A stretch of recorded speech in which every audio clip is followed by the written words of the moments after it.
ভদ্র হও, সৎ হও, সচেতন হও, এরকম কথাগুলো আমরা দৈনন্দিন জীবনে প্রায়ই বলে থাকি।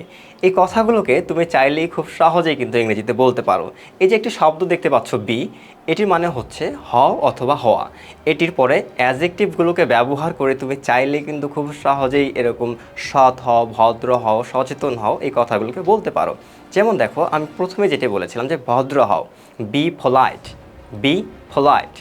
পরের যে বাক্যটি বলেছিলাম, সৎ হও, বি অনেস্ট, বি অনেস্ট। সচেতন হও, বি কনসিয়াস, বি কনসিয়াস। নিশ্চয়ই এখন তোমরা বুঝতেই পারছো যে এই যে কথাগুলো, ছোট ছোট কথাগুলো খুব সহজেই জাস্ট একটা কি শব্দ প্লাস অ্যাডজেক্টিভ ব্যবহার করে খুব সহজেই চাইলে কিন্তু তুমি বলতে পারো। কিন্তু তোমরা এমন অনেকেই আছো যারা এখনও ইংরেজিতে কথাগুলো বলতে পারছো না। তোমরা যেন খুব সহজে এবং দ্রুত ইংরেজিতে কথা বলা শিখতে পারো, সেজন্যই আরিফ একাডেমি একটি স্পোকেন ইংলিশ কোর্স নিয়ে এসেছে, যেখানে বিশেষ পদ্ধতি অবলম্বন করে তোমাকে করে তোলা হবে ফ্লুয়েন্ট স্পিকার। আর তাই দেরি না করে আজই স্পোকেন ইংলিশ কোর্সটিতে এনরোল করে ফেলো।